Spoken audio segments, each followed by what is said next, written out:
Bonjour à tous, всем привет. Dans cette vidéo, on va parler des jours de la semaine en russe. Alors juste avant, sachez que si vous ne connaissez pas encore l'alphabet russe, ce que je vous propose, c'est une suite de vidéos complètement offerte, totalement gratuite, qui se trouve dans la description de la vidéo, donc c'est le tout premier lien. Donc si vous ne connaissez pas encore l'alphabet russe, apprenez-le et éventuellement par mes vidéos, parce que vous allez peiner à suivre le reste de celle-ci. Mais bon, pour ceux qui le connaissent déjà, on peut tout de suite commencer. Alors je vais d'abord vous les lister et ensuite on va revenir sur chacun des jours, des petites remarques de prononciation et des astuces mémotechniques. Alors, lundi, понедельник, mardi, вторник, mercredi, среда, jeudi, четверг, vendredi, пятница, samedi, суббота, dimanche, воскресенье. Ok, donc on va revenir sur chacun d'entre eux. Lundi, понедельник. Alors, petite particularité de prononciation, vous voyez que c'est écrit понедельник, en le disant lentement. Mais pourtant, moi je dis понедельник. Alors pourquoi? Bon, d'abord, il faut savoir que l'accentuation, l'accent tonique, il est sur le diel. Понедельник. Donc première chose. Et si vous avez bien en mémoire les règles de prononciation du russe, quand un O et un Y n'est pas accentué, il se prononce comme un I. Ok, bon, il n'y a plus de vidéo, c'est normal, c'est parce qu'en fait on a sonné à ma porte et du coup j'ai dû aller, j'ai dû arrêter la vidéo, mais c'est pas grave, hein, ça m'empêche pas de continuer, donc à l'audio ça revient même. Donc on en était aux commentaires sur la prononciation de lundi, понедельник. Donc comme on l'avait vu, hein, le O et le Y, ces deux lettres-là ne sont pas accentuées et donc se prononcent A et I. Donc c'est понедельник. Ensuite la prononciation de mardi, вторник. Là, il n'y a pas de particularité. Si le V au début du mot, donc vous voyez que ça commence par un V, mais il se prononce F, parce qu'en fait, il est en contact avec le T. Donc, c'est pas вторник, c'est вторник. Comme si c'était un F, en fait.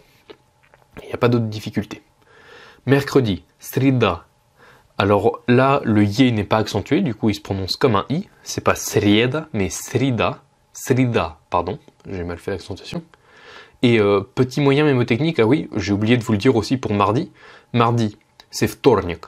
Et en russe, le deuxième, ça se dit второй.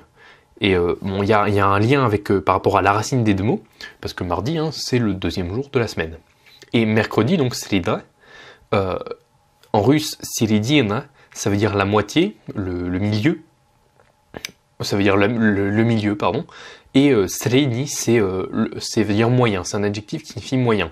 Donc peut-être que ça peut vous aider pour vous en souvenir, étant donné que mercredi, c'est le jour du milieu dans la semaine. C'est le jour au milieu. Maintenant, jeudi, четверг. Alors là, pas de si, le y, il n'est pas accentué, du coup il se prononce comme un i, et le g à la fin, comme il est à la fin du mot, c'est une règle de prononciation, il se prononce comme un k. Donc c'est четверг, et pas g à la fin. Et moyen mémotechnique, en russe 4 c'est 4. Et encore une fois, là il y a un rapport par rapport à la racine. Et jeudi c'est le 4e jour de la semaine.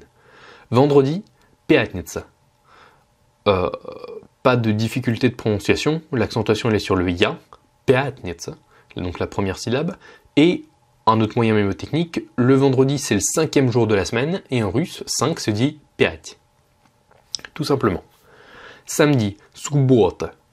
Là encore, pas de difficulté particulière. Le petit moyen mémotechnique, c'est le Shabbat, ou le Shabbat. Donc ça vient de l'hébreu en fait, hein, c'est subot, Shabbat, ça vient de l'hébreu, et du coup en hébreu ça doit vouloir dire le samedi. Et le dimanche, du coup, воскресенье. Alors là, le O n'étant pas accentué se prononce comme un A, et le premier Y, donc le kré, se prononce kri parce qu'il n'est pas accentué non plus.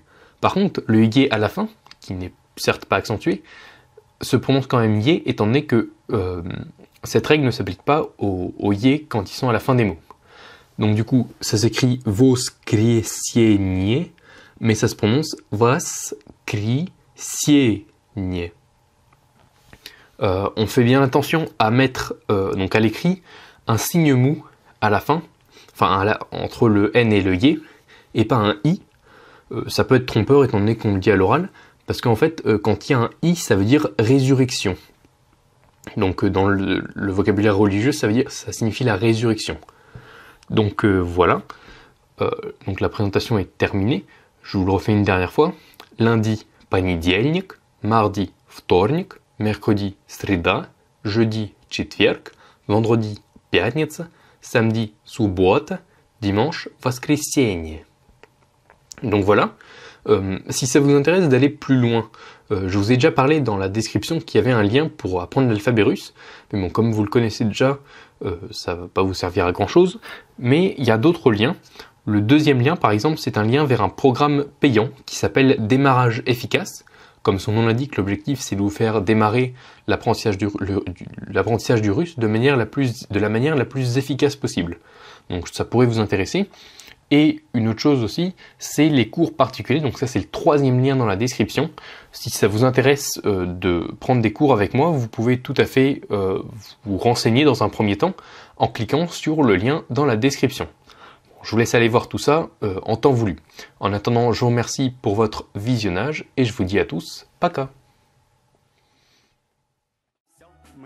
Ясно стало теперь. Столько лет я спорил с судьбой ради этой встречи с тобой. Мерз я где-то, плыл за моря. Знаю, это было не зря. Все на свете было не зря. Не напрасно было.